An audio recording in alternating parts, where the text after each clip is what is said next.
Could you give us some of your political beliefs? Kill everyone now. Condone first-degree murder. Advocate cannibalism. Eat shit. Filth are my politics. Filth is my life. How divine! Divine! This week on Classique, we talk about the Season 7 John Waters and Divine-inspired challenge. Eggs, eggs, eggs. All I want is eggs. That's right. And on the runway, the divas are serving and turning ugliest dress ever. Do you have anything ugly in your closet, dear? Yeah, I still have that green snake head that Aurora gave me to drop off to you. Oh, I see how this... Well, hold on to your sequins and pom-poms, because it's time for another episode of Race Chaser. Classique.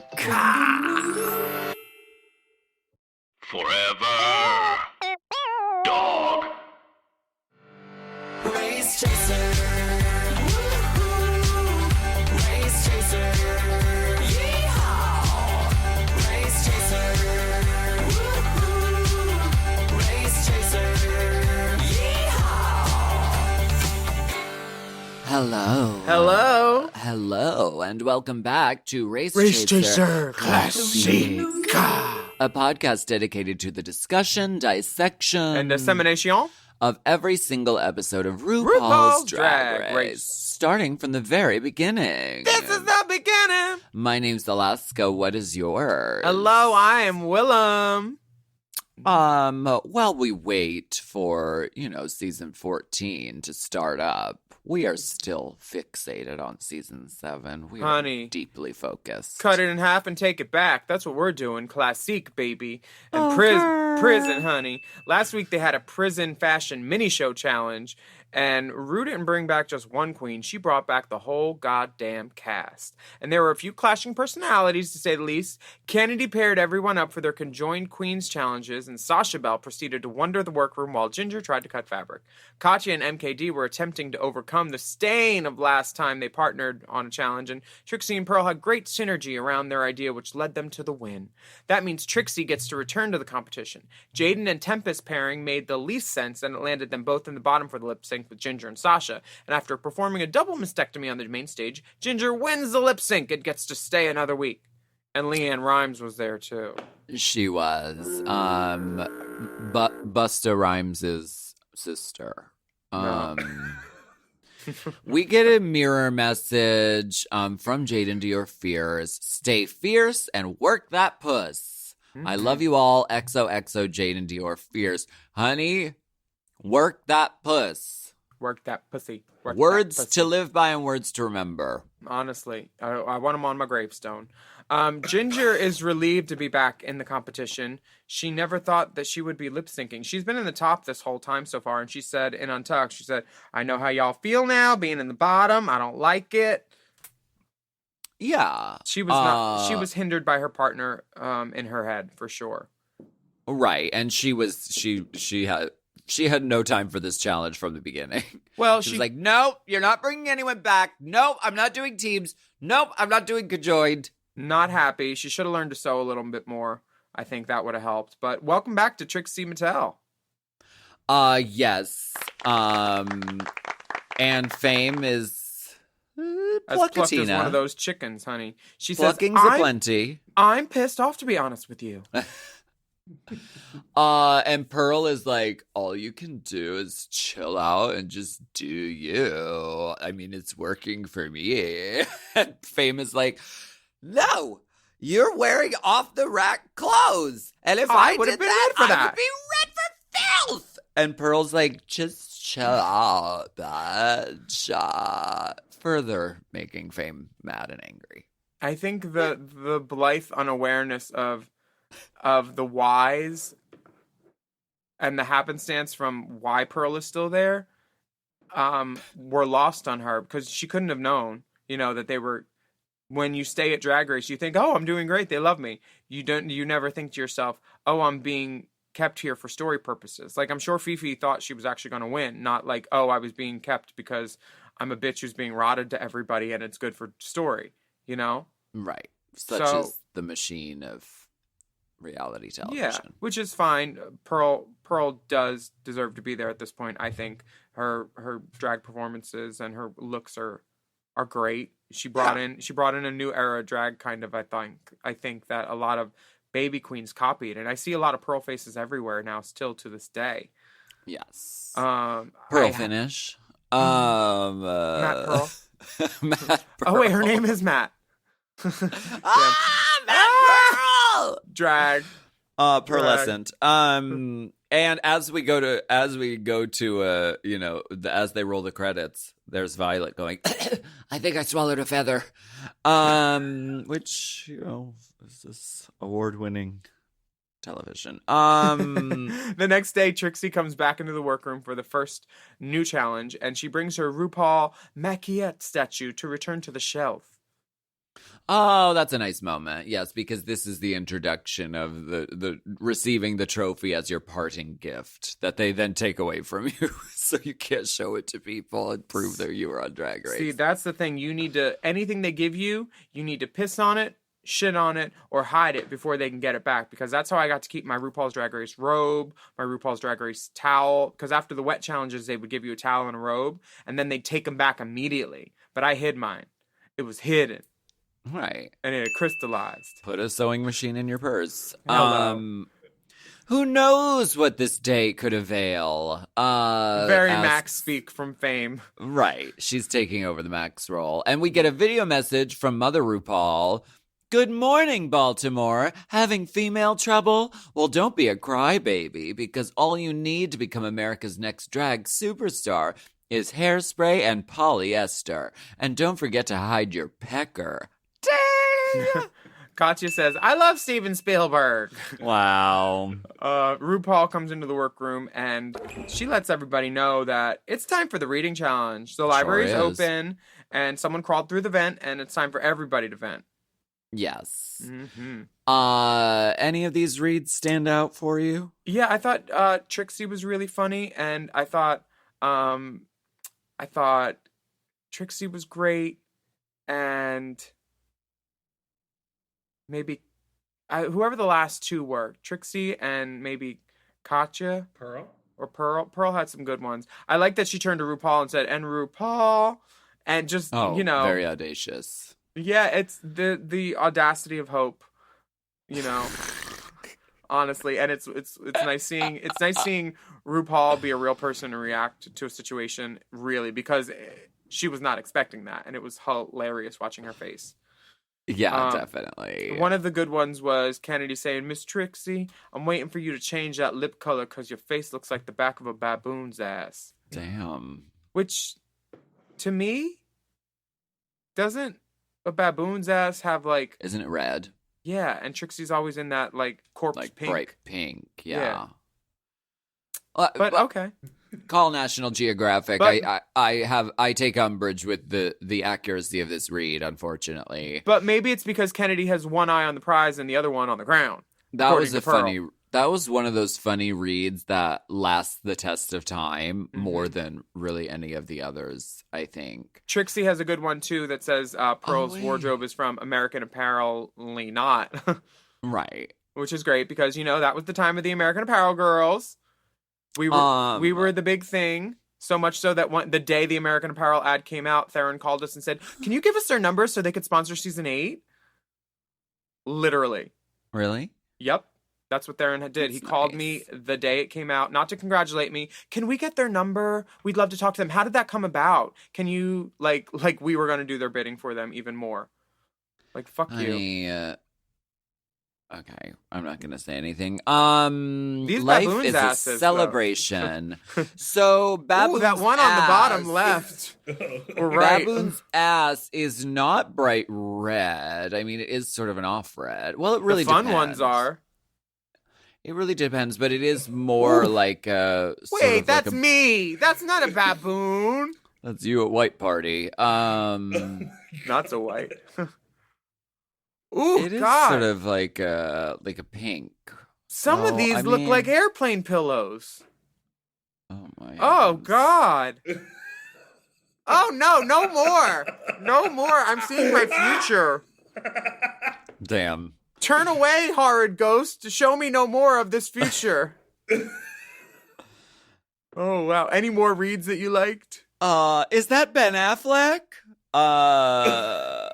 Fame bombed straight up. And Kennedy said, crickets. I think it's the first and only time that Trixie Mattel has been compared to Ben Affleck. I don't know what circumstances facilitated that comparison. Confusion, conjunctivitis, Bewilderment. anything that would limit sight. Delusion. Right. Delusion. Well, Trixie Mattel does win the reading challenge and wins a $500 gift card to Sequin Queen. And Violet says, thank God. Thank God. Because so droll. Such a bitch. insinuating That that, was Violet's Trixie best needs new read. clothes. Yeah, that was a really good read. She did. Violet did have another good read that said, Katya, you should make just like your hairline and recede. That's funny. Yeah, it was great. Very funny. So the Maxi Challenge is the Queens paying tribute to cult favorite and queer icon John Waters and the late great Divine. They're going to be performing in John Waters inspired Screen Test. Yeah. Which Screen Test is just a word for skit. They're doing little skits Right. with songs. These are not actual screen tests. Okay.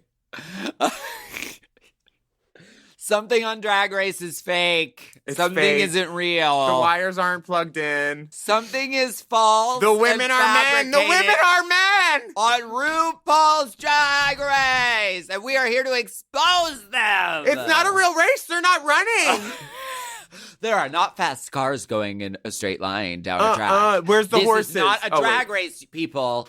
Wake up. Listen, everyone. These are the things we've been preaching and praying and saying and thinking. Okay. Preaching and praying and saying and thinking, podcasting. The girls break up into their own teams. Ginger and Trixie run for each other. I want to run to Trixie. Katya and Kennedy reach through the group to find one another. Great team. And the rest and the others. The Pearl, rest Trixie, wander and- into each other, basically. Right. And they're like, which Yeah. why? I think it's such a natural grouping, actually. Wait, no. This says Pearl, Trixie, and Violet are what's left, and that's wrong. It's not Pearl, Trixie, and Violet. It's Pearl, Violet, and Fame. Our outline yeah. is wrong. I'm sorry. No. The defense holds water. So you wouldn't get your hair wet if you had just had a perm. I was doing My Cousin Vinny, Not Legally Blonde, but also Whoa. points. I'm paraphrasing all of it. So Pearl, Miss Fame, and Violet are what's left, and they kind of like clump together unhappily, it seems. They've worked together on lots of group acting challenges in the past and never seem to excel when paired together. Yeah. Girl, I don't know why they're talking about spreadsheets. This is not going. We already know how this is going to turn out. We're going to take a break. Well, Violet's mad. Yes, we're going to take a break, but Violet's mad because When's she's she like, not?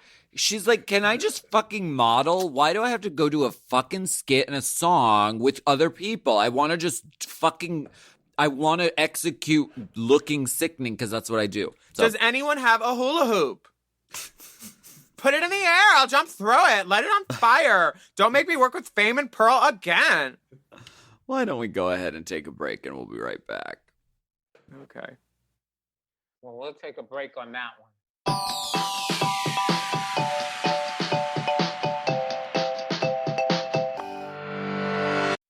This podcast is brought to you by Squarespace. Squarespace is the all-in-one website platform designed to help you stand out and succeed online.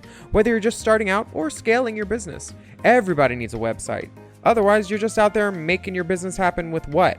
Word of mouth? No, ma'am. If you've got a passion project that you're starting, if you want to start making drag watches that are purely ornamental, made for the sole purpose of a queen touching her wrist during lip sync when the song lyrics say, time. That idea is brilliant and needs a website. This is why you need Squarespace, because Squarespace gives you everything you need to claim your domain. Showcase your offerings with a professional website, then you can grow your brand and get paid all in one place. Plus, they have integrated SEO tools, which means search engine optimization, I think, so you can show up more often on search engines. And their Blueprint AI design tool, which can get a fully custom website built in just a few steps if you want to do the whole AI thing. Plus, you can connect your socials, set up easy ways for your customers to buy your products, and even schedule appointments with you. It's all right there on Squarespace. I've scaled a number of businesses in my time, and they have all needed websites because websites just legitimize you, you know? And Squarespace is a great spot for a creative person like me who needs to make a website and has great ideas but doesn't necessarily know the HTML, QRL, TMV of it all, you know? Because I'm not an IT whiz at all. But Squarespace makes it easy for me to select what I want and then put out a wonderful website. And it could be the same for you. You need to check out squarespace.com/drag for a free trial. And then when you're ready to launch, just use the offer code DRAG to save 10% off your first purchase of a website or a domain, which is kind of the same thing. Squarespace.com/drag. Chime is changing the way people bank. They offer the most rewarding, fee-free banking, and it's built just for you. I don't want to interrupt here, but I want to chime in. They're not like traditional old banks that charge you overdraft and monthly fees. Plus, they have thousands of fee-free ATMs. There's nothing more frustrating than added fees when you're just trying to access your own money. Exactly. So with Chime, you are not just switching banks, you are upgrading to America's #1 choice for banking with a Chime checking account.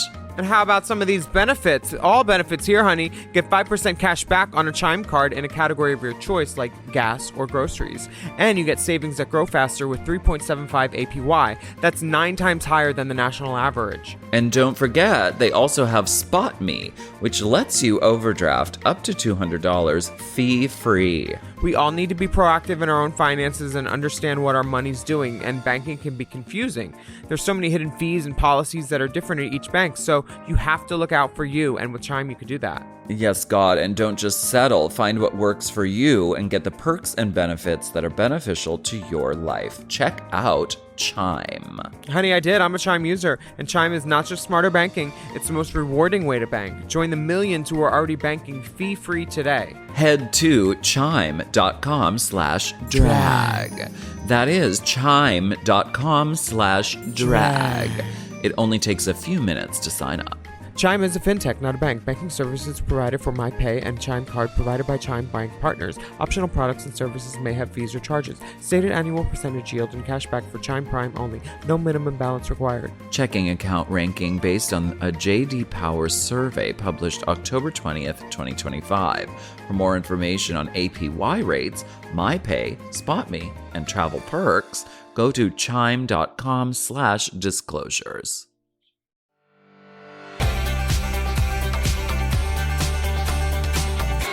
So we're back, and RuPaul comes in for some walkthroughs. She didn't even knock. Breeze right Kennedy and Katya.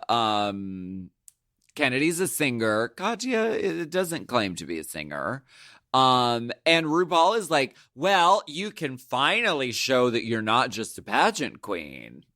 Which they're trying to push this thing that being a pageant queen is bad. And they did it last week with Michelle and Kennedy, where saying, oh, it's too pageant for her and Jasmine when they were on the runway together. But it doesn't work. And as a derogatory, it doesn't hold water, because every challenge that Kennedy has won has been a comedy or acting challenge. Yeah. She's constantly showing her range. Constantly going ham, constantly being an all-around superb drag queen, and them saying, oh, well, this is the time to break out of the pageant mode. It's like, what did she do when she won 2 other challenges? I think they said this to her to make her mad and to push her to snapping. I mean, that's what it is. It's to irritate her so she gets angry. I definitely can cunt with that, because I can't concur. Oh, okay. RuPaul talks to Ginger and Trixie. Well, you're both singers, so this will be a breeze. Yeah, they're really trying to set up this as like you're both trained, blah, blah, blah. Let's show one of them failing soon. And Trixie gives great interview with Ru, because She said, I'm ready to go above and beyond and earn my spot back in the competition. She says, we're going to top ourselves. Yeah. Which sets up Ginger for the joke, which is the first time we've ever topped anything. Right. Because you can't leave that one hanging. Right, of course. We're drag queens. RuPaul leaves and says, good luck, and by all means, fuck it Fuck it up, up. y'all. They didn't do the walk around with Violet, Pearl, and Fame, which I think is very indicative of things to come. They're like, let's just concentrate on them failing. We know it's going to happen. We don't need to talk about it beforehand. So we go straight into the screen tests with Michelle Visage, Lucian Piani, and Our Lady J. Our Lady J! Yeah.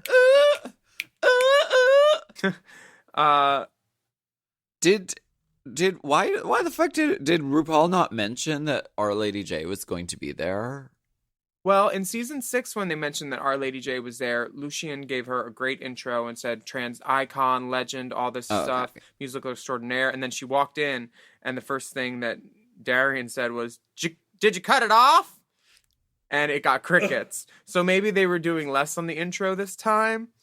That didn't really happen. Yes, it did. What? Yeah. I mean, it's something that, like, in the right room might have gotten a laugh, but it did not in this case, you know? So this time they kept it simple on the intros.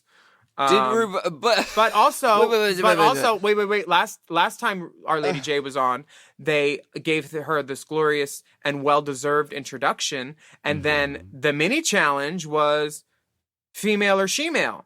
So that her episode was the one that caused all the stir, which ended up making Courtney got blocked a thing, and like it was her inclusion in the episode was.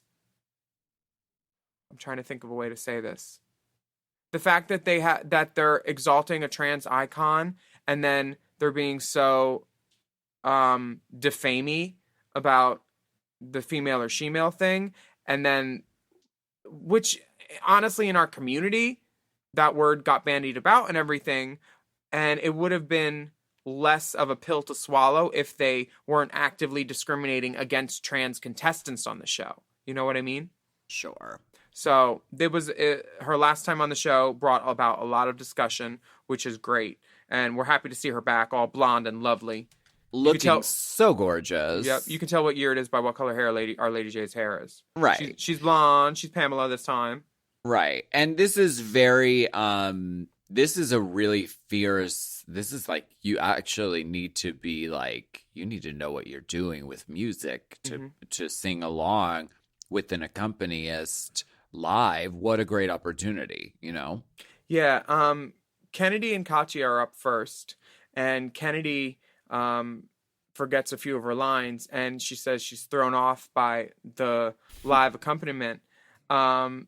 I talked to Our Lady J about this, asking about any tidbits, and she said that at the holiday party, Kennedy came up to her and said she apologized because she said the way it was edited, it made it look like it was Our Lady J's fault, the live accompaniment, and like she was just explaining like that she was thrown. She's probably never done this. She was very, very sweet, and she wanted to make sure that Our Lady J knew that she was not going for her based on what they saw on the television. And I thought that was a nice. It was very Davenport. You know, the Davenports are great drag queens and good all-around people, and that was nice to hear. She did forget to throw the tree on to Katya for that last take, but I get it, you know. Cataclysm. Catastrophe. Mm-hmm. Also, before we get into the screen tests, there is a rehearsal scene where Miss Fame is really going at Pearl and just shooting down every idea. She's like, why don't you just do your voice like deeper? And Miss Fame is like, deeper is not funny. Doing deeper voice is not funny. And Pearl is like, So anyway. Yeah, it's great. What do you think of Trixie and Ginger? Lucian tells them both that their characters aren't strong enough initially. And then right after that, they cut to Ginger killing it. Right. So Ginger I don't know. takes the direction instantly. It feels like the story editors had one thing in mind, but the actual footage that they were left to use told a different story. Yeah. because Ginger and Trixie were killing it. The one thing is they said, oh, Trixie, we need you to up your game a little to Ginger's level. But Trixie was doing the most that she could with her background player like role, because that's what it was. She was not the lead in that scene. Yes, I mean, Divine in this scene is the straight man. Yeah. And that doesn't happen often. And so it's hard to take that and make it work. I mean, an instance of this happening, I mean, Katya's role was kind of a nothing role, and she did really make it her own and beef it up to make it really entertaining. Which Trixie just kind of played it straight. Technically, she sounded very nice. But yeah, I mean, it's hard when, Ginger is the lead role and, crushing it so hard. She looked just like Edith Massey. Like, It was uncanny. I thought they were great. Both of their performances were leading up to a three-way that nobody wants to have, much like our last Hot Goss. There was Pearl, Fame, and Fame. Now it's Fame, Pearl, and Fame. Girl, get this outline together. Can we please? 2 mistakes? About the same group, though, I think you have a block against this group, and I think we need to talk about it on Better Help. What do you have against them? Fame, Pearl, and Fame come up to the stage. Fame, Pearl, and Violet. There's no cohesion. They all look cool, but it is very like it's very like they're each doing their own thing and not interacting. And I think, and not to talk shit on the composition of the songs, but this is the weakest song. This is the weakest song and the weakest scene. It's the one where they're like, well, we'll just throw the three people together in this one. There's nothing physical to make people laugh, like the eggs and the Christmas tree and the backflips and the Katya. There's nothing like that in this scene at all. This is just straight up exposition. This is how Head Over Heels on Broadway was. Just a stage, people standing, doing stuff. It wasn't in the round. It wasn't experiential. This is a boring fucking scene. Right. And these three girls aren't also the most exciting when they speak all the time. They're kind of what's known as a look queen, or they were on this season for at least part of their tenure. So at the end, Michelle sums it up nicely by saying, all right, let's see what John Waters thinks of these tomorrow. What a way to exit. I'm sure they slept great that night. Right. Well, I mean, but yeah, it didn't go great. The girls are chatting in the mirror the next day, and Trixie's like, you know what? So often the girl who comes back gets immediately sent home again, so she wants to really prove herself and not get sent home immediately, like Carmen Carrara and Miss Kenya Michaels. Wait, did Kenya go home immediately, or didn't? Oh yeah, because then Dita did the political race. Sorry, I don't watch it. My girlfriend watches it. My babysitter Naisha? watched it when I was a kid. Asia? Naisha? Didn't Naisha come back and then go home? There should be a podcast where people like not just watch do along, the but actually research and get the names right. Research about it. I would listen to that. Did you see that one group? It was Violet, Violet, and Violet, and Purple. They did great. Top 3. They were top 3 that season, right? Girl, Fame is trying to read Pearl in the mirror, and oh dear, Pearl senses this weird underlying tension with Fame, and I feel it too. I need some Cocoa Brew tension tamer tea, because Fame is going for jugglers, and Pearl's just kikiing. Jugglers. She's definitely got a axe to spin. Grind. It's almost she's spinning, honey. It's not grinding. It's almost as though there is a team of people operating behind the walls of this room, pushing tension amongst these young performers. It's almost like someone is creating circumstances that allow tension and pressure to build. Well, you better put your voice note on and record in case anybody gets out of hand and starts hawking loogies. What are you referring to? Exactly. We're referring to our lost segment from last week where we spilled some tea, which maybe we shouldn't have spilled, but it's because we had a straight man at the wheel who didn't cut out when we said, cut these names. We love him, but she gets her princess point docked. But now I'm listening to each podcast before it comes out and getting to know my own catalog a little better. I didn't know my own catalog. And I fucked up. And I talked about shit I shouldn't have. But we edited. Okay. Kennedy opens up about her drag career. Oh, well. Fuck Kennedy's drag. And fuck my drag. And the girls are talking about, you know, being a drag queen and making it into a career and how challenging that is. Yeah. And I think this is still very relevant today. Yeah, it's even more challenging if you're a trans girl and you were doing drag and then Drag Race comes around and then all the bookings just disappeared. So This is something that's felt throughout the community. I'm wondering if cis-het drag queens also feel this.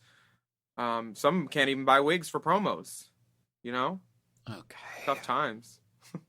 Well, let's talk about this runway main stage moment. Oh, what a morphosis from glam dolls into ugly girls.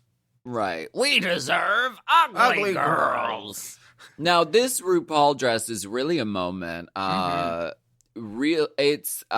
has this sort of graphic art of RuPaul on the dress itself and a panther, and RuPaul's paint is Snatcherella Dubois. The hair, oh my god, the whole thing is just really turning it. A deep, deep, deep toot. A deep toot. The Deep salute. What's is it a thermograph? Those maps that show heat? Oh, right, yeah. The colors in her dress are kind of like thermographed, and then like it's her as this big booty Melissa Ford video hoe combined with a panther, and then she's got pink lips, pink eyes, pink headband, afro, just beautiful. Michelle's hair is jacked up to the heavens, looking great. Demi Lovato's there. She said, John Waters is here, honey. I'm going full Fran Drescher. Just all leopard print. Everything must be leopard print. Available on Spotify and Apple Music. John Waters is there. Iconic. And Demi Lovato. Let's throw in Demi Lovato. We love. Amazing. Want to get to the runway? The theme is ugly girls. Well, why don't we take a break and then we'll bring it to the runway because I want to know ugliest dress ever. Get into all this fug, honey. Did you just pick something out of your closet or? Not my closet. Not your closet. How dare.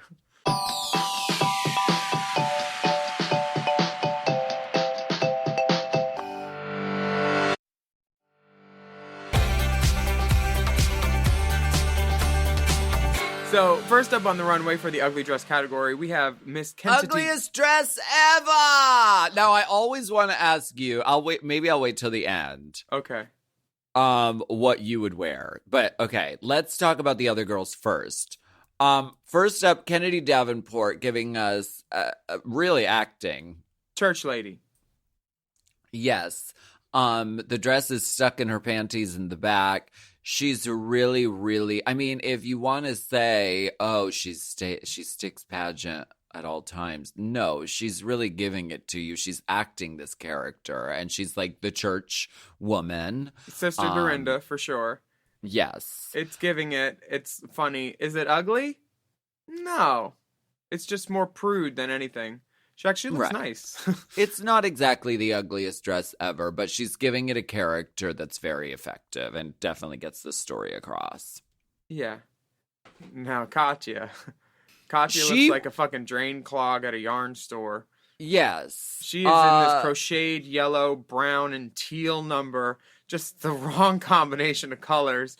And like this cap sleeve. And cap sleeves are never a friend to a drag queen. They box off your body. They're not friendly. The buttons are mismatched. There's an ugly choker. Ugly, ugly boots. A brown chunky heel with a yellow tassel. Ugly.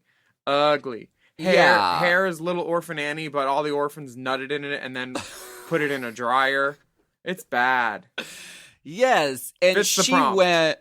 she went the extra mile, and the details are giving. It's not just an ugly dress. She's also like, I'm gonna do like ugly everything. She's not wearing nails. She's not wearing pads, which is very unusual for Katya at this time. The hair is just a hard front disaster. I think this is actually the hair that I wore in the beginning music video. I think it's probably the same wig, No, this is better. repurposed.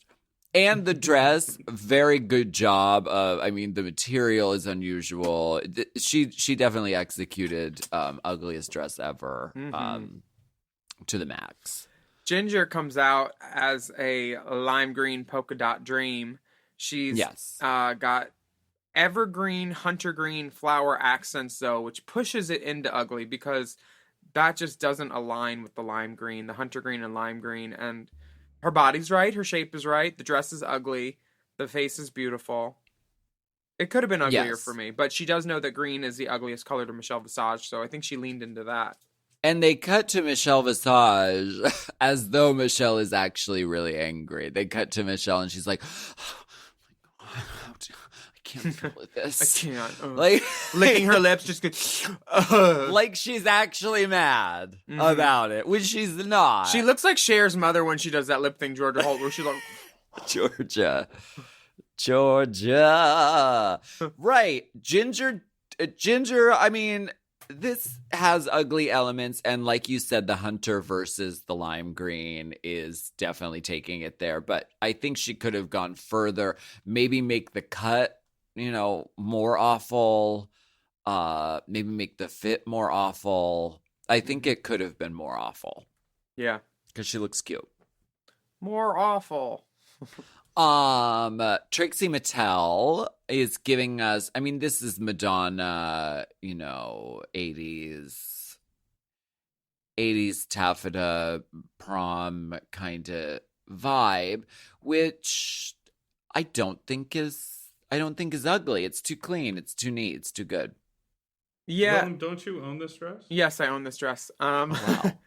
It's better now because it's shorter and the middle part is sheer, so you can see a little bit of cookie, and it's more off the shoulder instead of cap sleeving on the shoulder. So it is a cuter dress now.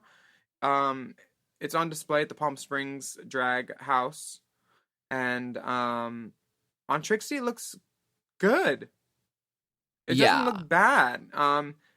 It's an ugly dress, but does she look bad? No. And I think if you're trying to sell ugliest dress ever to this judging panel, don't go 80s, because fucking RuPaul and Michelle worship the 80s. Like 80s music, 80s fashion is like such a touchstone for them. So the sort of moral of the story with Trixie's storyline is she's like, oh yeah, the 80s fashion, it was horrible. It's like, well, It wasn't, not in no. this room, love. And leopard, she wore leopard. That's like a beacon to Michelle. I mean, Not a yeah, burn. Trixie looks too good. She's very put Her together. only crime is that she's too beautiful. Pearls come to the runway, all eyes on her, like the Tupac song.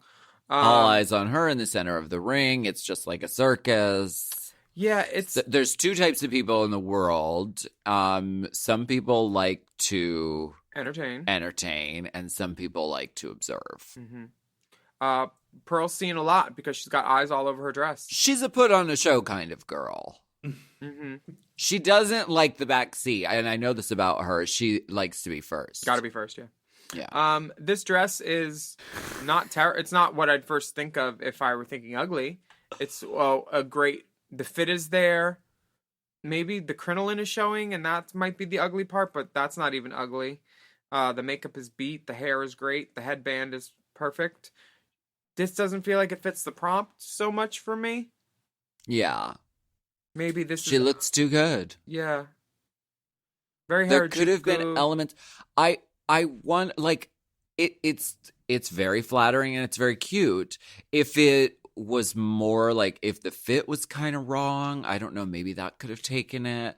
If there was some sort of, It's not ugly. It's just not ugly. Right. It's not ugly. It's very chic. And her makeup looks really cool. Yeah. She's here always for it. bringing it with makeup, Miss Yes. Pearl. Who do we have next? Pearl. Ginger. Violet. Violet. Wow. Okay. I'm joking. Violet is... Violetina. Oh, this dress is hideous. If someone could stay, I'll just... Give me the easiest outfit possible for Pride in the summer. Velvet. Rainbow. I'm obsessed. This dress is so ugly. There's pom-poms. There's chicken feathers. Yeah. Chicken feathers on the runway. And an orange shoe, yellow wig, purple hat. It's a pink collar. There's pink and red. This is bad. But it's perfect. It's very like Phyllis Diller, kind of, because Phyllis Diller was like, I want to make myself look absurd and not pretty on stage so that my jokes are more like... Mm-hmm. So people get into my jokes more. And this is very that. It's cutting her right in mid-calf. The sleeve completely, the shape of it completely swallows her frame. She's There's probably nothing... still tucked and corseted under it. Oh, of course. Garter belts. Uh-huh. Everything about it mismatches. The choice of the rainbow colors, the choice of the velvet. I mean, it's trimmed with these tiny fuzzy balls. It's fabulous. It's such a shoot. It's so fabulous. It's phenomenal. Violet knows what she's doing. She should consider like doing fashion or something, you know? Like, Girl. She's selling it. That's Yeah. for sure. Like it's a Gautier campaign, honey. Now, Miss Fame comes out, and this is kind of weird because she's got diamond tears and she's acting like she's crying, and then she's doing Cirque du Soleil hand movements. And this dress it's actually a vision. It's such a cool shape. The fabric is metallic and shiny. It's got a lot of the elements that people would look for in good drag. But for her to call this her bad drag or ugly dress, I don't know. I think this shows that she's not willing to be ugly. She was mad about that Divine makeup. She was like, this is the only time you'll see this, honey, when she had to look like Divine for the challenge. So, like, I think her own standards are holding her back a little bit right now. There are elements. There are elements that are really cool. That fucking leather neck corset, it laces up the back thing, Right? is So cool. fucking giving me dreams. Like, I'm dreaming about it. It's so good.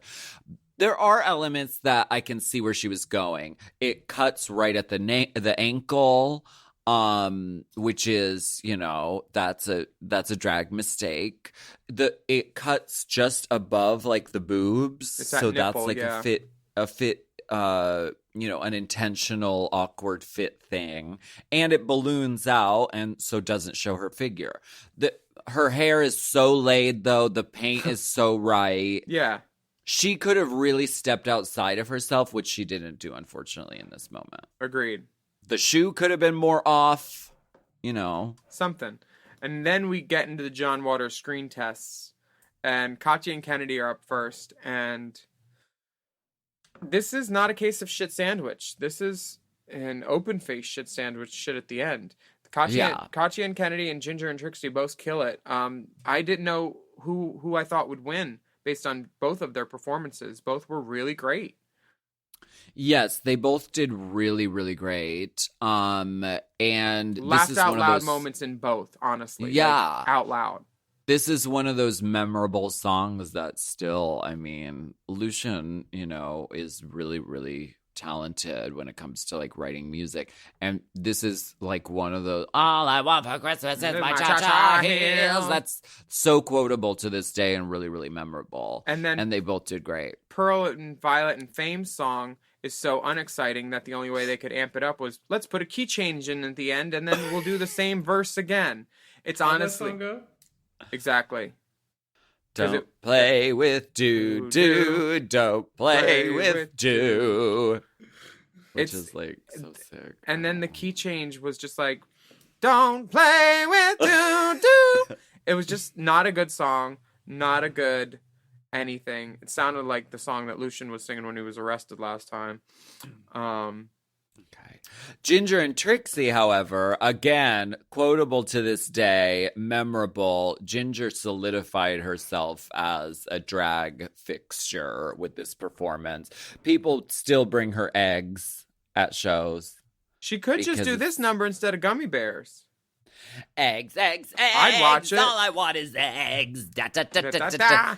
And then So Trixie good. shoving eggs on her head and breaking them. That's just a great way to end a scene. Broken eggs, all Yeah. eggy peggy. So funny. Katya getting the tree thrown on her at the end.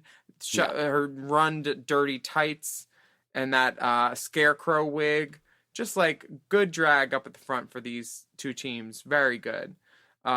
And on to Violet, Pearl, and Fame with this poo thing. It's just so expositional. Like, you're going to come on from here. Then you're going to come on here. And I'm going to sing and you're going to sing. And it's just it feels very disjointed. It feels like... And she doesn't even eat shit. Yeah, like there's not even... You don't even see where the shit is. Like, are they shying away from it? Like, oh no, poo is too far. Like, what? Why? Yeah. I don't get it. Do you think they did it on purpose? I don't know. It was just the weakest. It was the weakest. I think it might have been a case of we can't show the actual poo or the actual eating of the dog shit. But the edit, in which case it's like, then why even go here and do it? Yeah. You could have done the giant lobster attacking Divine. the edit didn't scene. exactly help either, though, because it was just like a wide shot most of the time of the girls, like, you know, in a rogues gallery lineup of like, you sing here, I'll sing here. You know? Yeah. Now, since we've talked about the runway, I want to ask you, what would you have done for ugliest dress ever? Because I always want to know what you're going to do for runways. Can I come over and grab something? Such a fucking bitch. No, for ugly dress runway, I think I would probably... Well, I'd borrow shoes from Courtney. She has some horrible shoes. She has some great ones, but... I helped her clean out her shoes last time, and I was like, I can't believe you wore these on the runway. Ugly dress, what would I do? I would probably do a recreation of Molly Ringwald's prom dress from 16 Candles, and I would go from the ugly version, that gunny sack, to the version that she made over. Like, when she got that pink dress in the beginning... Before she made it over, I thought it was cute. And then she made it into that ugly gunny sack. So that's what I would probably do. I'd do the gunny sack, and then at the very end of the runway when I was back up, I'd rip it off and have the original one on. What would you do? Because I thought that was an ugly dress.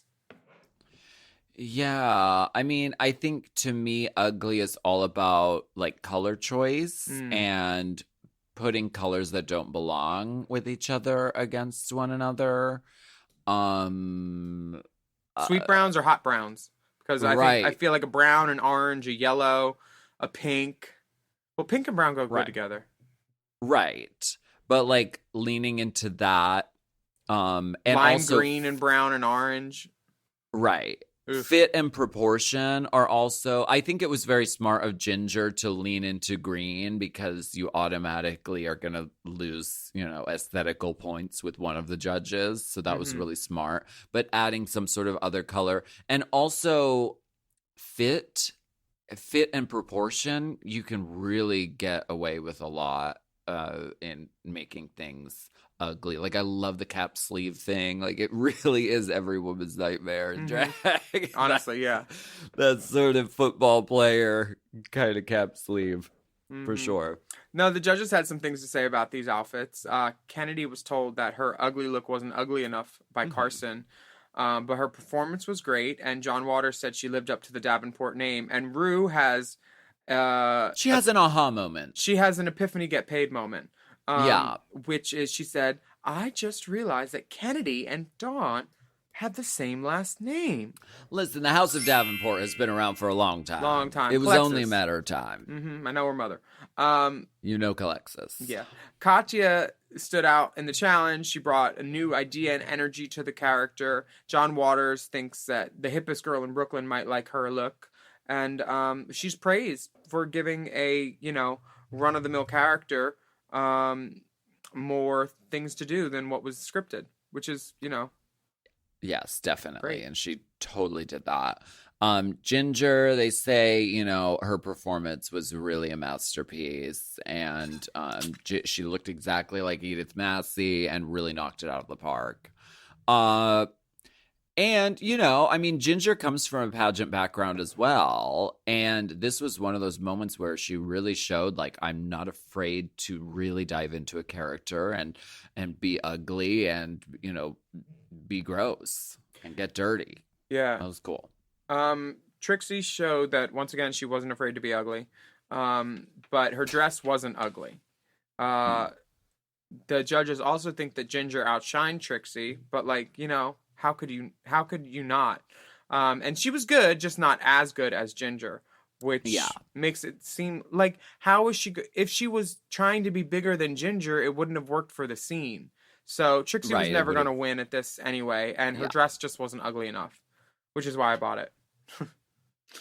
Right. Pearl, they say the runway look isn't ugly, and she's like, yeah, I feel cute, whatever. And John Waters said, I couldn't even understand that you were trying to be good, Divine. Yeah, that's when it's like, oh, okay. Catastrophe. Can I get my iPod? Can I get my iPod? I need to get these words together. Violet is told that she's giving ugly, and Violet responds, it's a talent. It's a talent. And Rue thinks that the dress was the ugliest on the runway. But For sure. She sold it. She sold it. John Fame. Waters says to Fame, you need ugly lessons. And Michelle says, well, your performance was ugly to me. She tells Fame that her acting was put on and she should be more natural, which acting notes from the school of Visage is always reliable. Well, I saw the Beast. Everyone's Who Stole talking about Christmas. Jamie. I saw the Beast Who Stole Christmas, and I thought Michelle was very good. I have not seen it yet. I can't wait to see it. Why don't you watch it on this break, and we'll be right back. Oh, okay.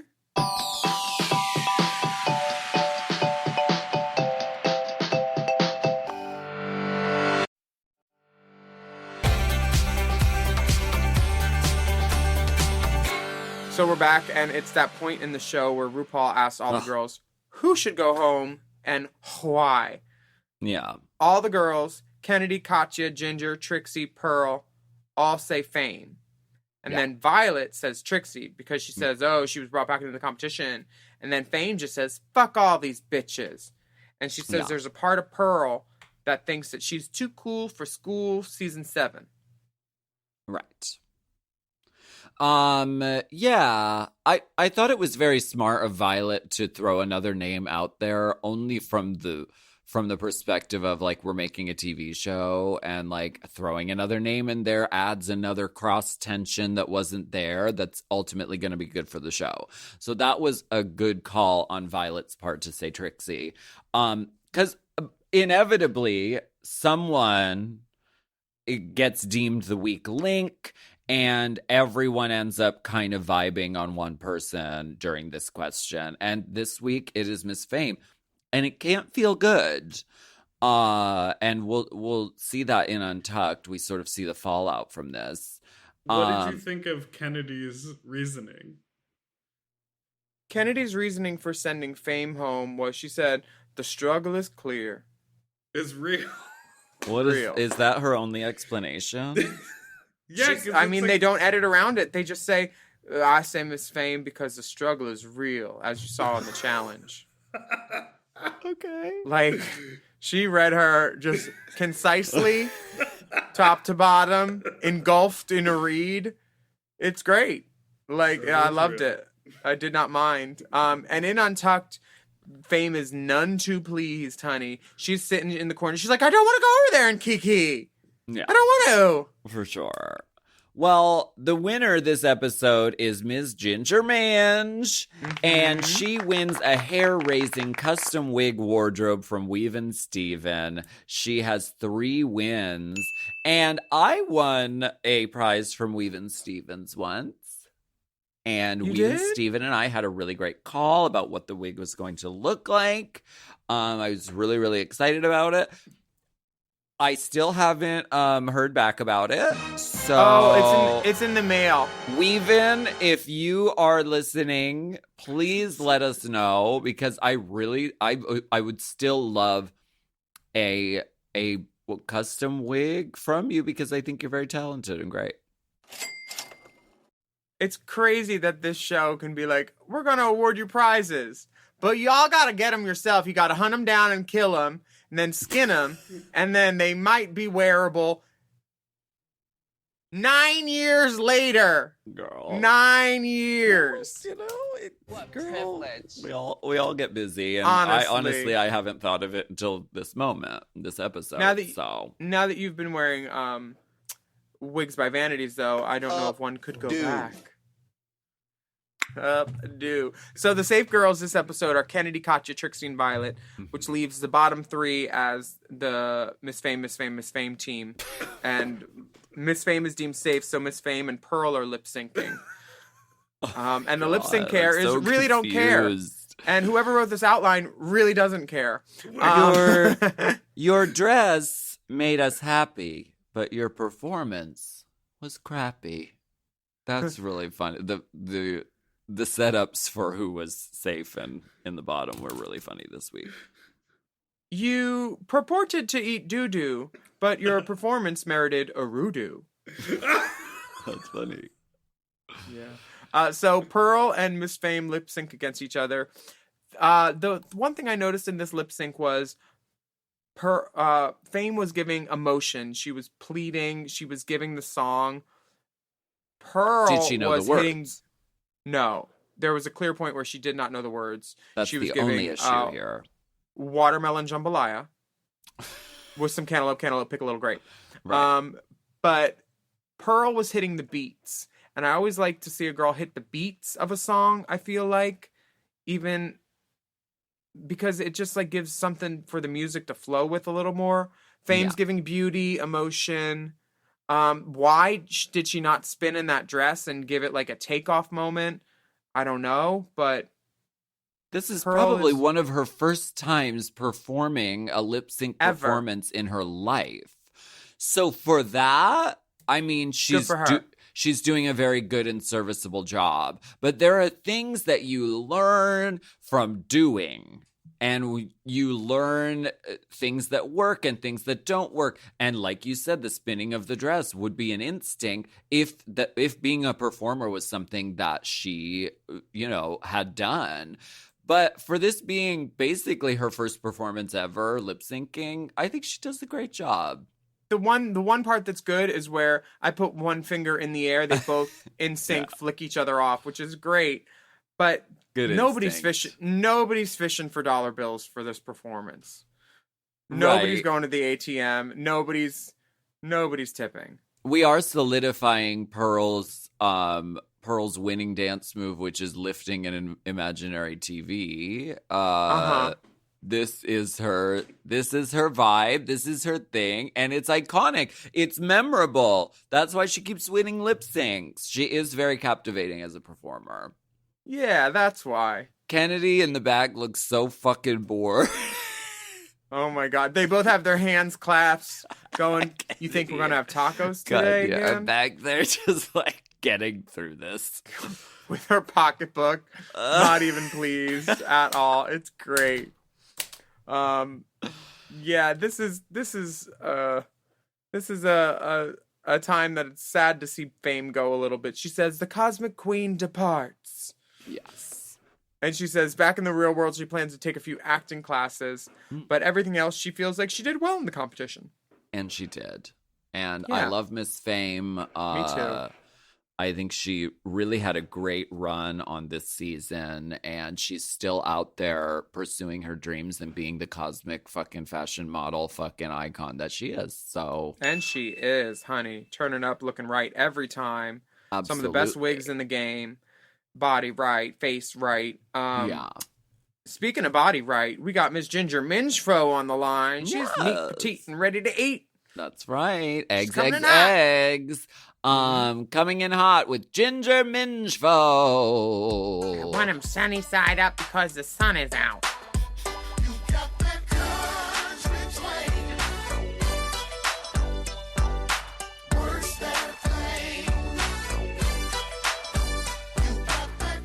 John Waters is one of the like many icons for any drag queen, and you got to win and do a great job in front of him and reap the praises for your divine impersonation. What did that feel like? What an iconic moment. It was iconic, and it's one thing that I'm like, it's probably my legacy when it comes to Drag Race. That's the one thing that people really, really cling to. I didn't actually play Divine, which most people you were think Egg that Lady, I right? did. I was Edith Massey. Yes. And whenever they gave us the scripts and put us in our groups and told us to choose our roles, they were very surprised and I think a little bit upset whenever they got to us and they were like, okay, so Ginger, you're playing Divine and Trixie, you're going to play Edie. And I said, no, actually, I'm playing Edie and Trixie's playing Divine. And Twist. It really threw them for a loop. They were not happy for a moment. And I think it's because, you know, in my audition, it was so much about, like, Divine has been a driving influence in my life. I love Divine. Da, da, da, da. So I think it was their way of, like, okay, you love this so much. We know you're going to really attack it and do a good job. But Trixie had come up to me and said, you know, I just came back and I need to, like, get a big swing and a big hit if I want to stay here. She said, you're so talented, you know, you can be confined to a playpen and you'll be all right. And I said, well, actually, I love Edith Massey. Like, she's my favorite. I love Divine, but Edith Massey was always my favorite. Eggman. My favorite John Waters movie ever is Polyester. And Edith Massey plays the debutante. Like, she's this 50-year-old woman throwing herself at debutante's ball. And it's I my have favorite to get to an alcoholics meeting. We'll get you to your little meeting, Francine. But You're she too goes old to be a debutante, Cuddles. Francine Fishpaw's a fat whore. I love that. That's the one they should make into a musical, honestly. But anyway, so I loved Edith Massey so much. I was like, yeah, let me do it. And then we had so much fun doing it, but I didn't think it was going well because every time we would film it, we'd get through the whole thing, and Michelle would just sit there stone-faced as she does. Stone Cold and Carter. go, how do you think that went? And, like, shady. Great. I don't know. I have raw egg running down my cut open eyeball right now. Oh my God. And she was like, I think we've got one more in us. Meanwhile, one more turned into like 6 more. I ended up getting covered in hundreds of these raw eggs. It was so disgusting, but it was so fun.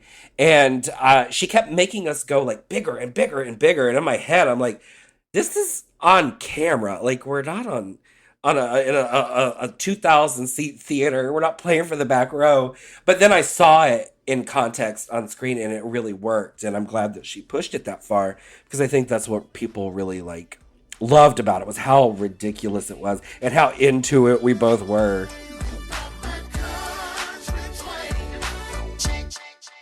Now this Did you watch Untucked. This Untucked. Did you watch Untucked? See, remember last week when I didn't watch Untucked? So I tried to catch up this week, and I watched the Twins episode of Untucked instead. Okay. So it was my YouTube's fault, not mine.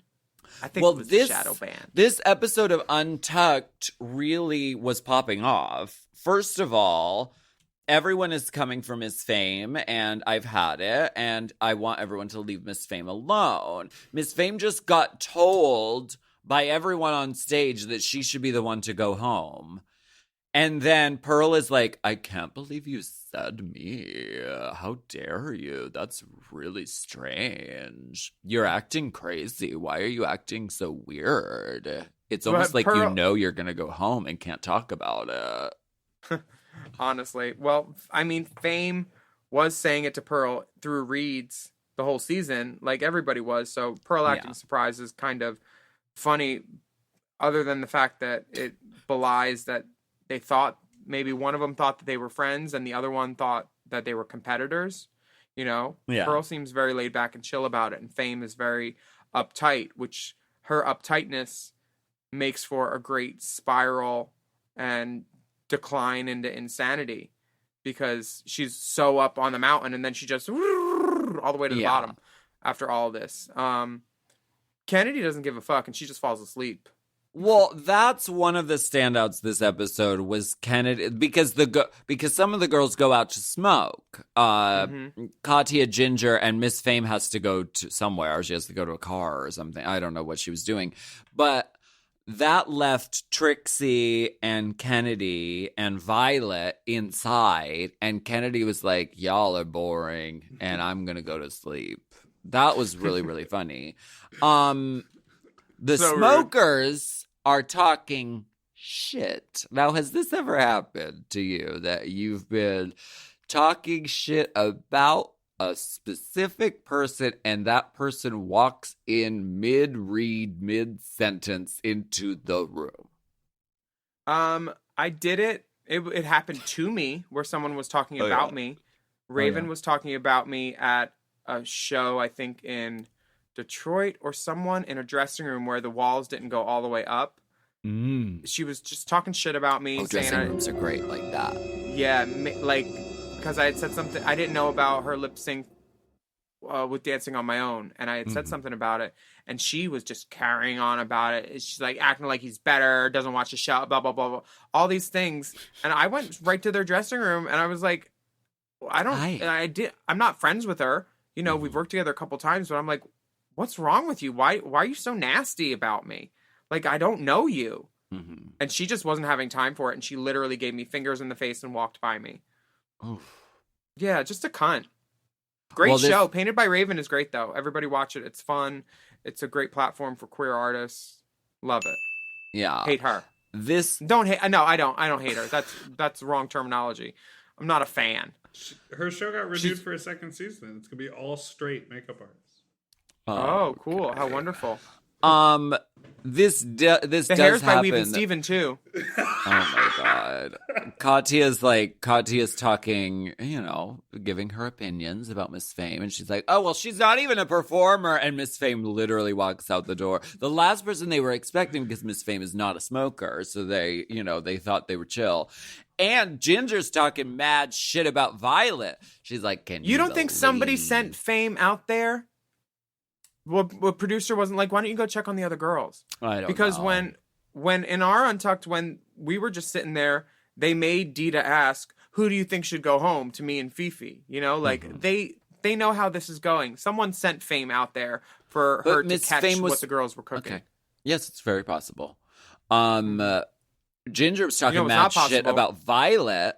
She was like, oh my God, can you believe that bullshit she put down the runway? And they just keep buying it week after week. And she looked around the room and said, oh, you're doing pom-poms, so I'm going to add pom-poms. And you're doing polka dots, so you're going to add polka dots.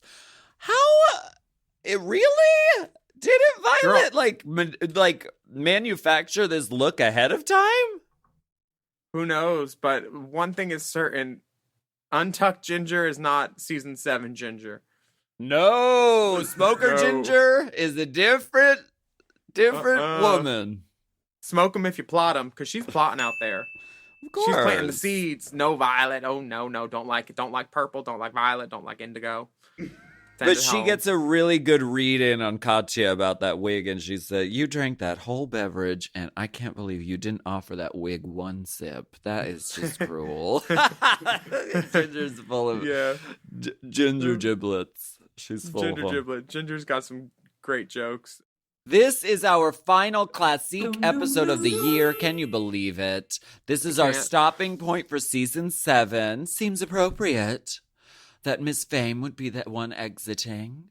When we return with new episodes in January of 2022, we'll be covering Au Courant episodes of season 14. Can you believe a new season of Straight Dolls?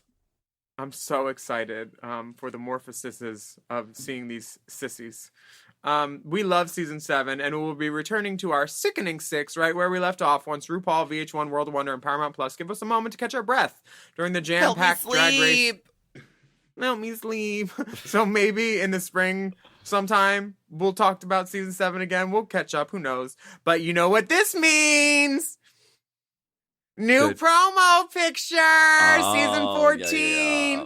Yes, it And honey, let me does. tell you, I got some intel from Miss Lady Camden. She commented on my picture, and she said their exact prompt was candy, but make it hooker. So we guessed the promo prompt. We said Candyland hooker. Candyland hooker. We really did. Drag, won't do it every time. So goodbye to Classique for now. Yes, I have a feeling we haven't seen the last of these season 7 divas. We want to thank you so much for listening to Race Chaser Classique this week. I'm Willam. And I'm Alaska. And we would love for you to write a review of our podcast on your preferred podcast app. And don't forget to subscribe because we need you here. Oh, sorry. We need you here. Take a moment to leave us a rating, too. Sorry, Cumber. You can follow the dolls Cumber. at Willam, at the Only Alaska 5000, at Race Chaser Pod, at Mom Podcasts. Follow them all, God damn it. Yeah. Plus, we have bonus plus content available at patreon.com/Willam. And you can search for that content by searching Race Chaser in the little search bar. You can even do Race Chaser. You can watch them all. Blues. And you can email us at racechaserpodcast@gmail.com.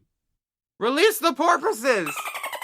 Now let's go out for a cigarette. Oh my God, can you believe what Big Dipper was wearing this episode? Can you Oh my believe that God. outline? I swear What to a- can you believe they just keep she's the right there, judges she's right there, keep- she's right Oh, she's right there. Oh, she's right there. She's on the Zoom call. Oh my God, oh my God, oh my God.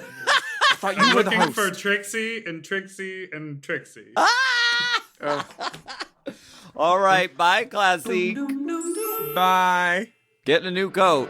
Race Chaser. Race Chaser is not endorsed by World of Wonder, Viacom, or any of their subsidiaries. It is intended for entertainment and informational purposes only. RuPaul's Drag Race and all names, pictures, audio, and video clips are registered trademarks and/or copyrights of their respective trademark and/or copyright holders. Forever. Dog. Race Chaser with Alaska and Willam is a Forever Dog podcast. Produced by Big Dipper. Executive produced by Brett Boehm, Joe Cilio, and Alex Ramsey. Mixed and mastered by Will Pitts. Our theme song is Race Chaser by Alaska Thunderfuck.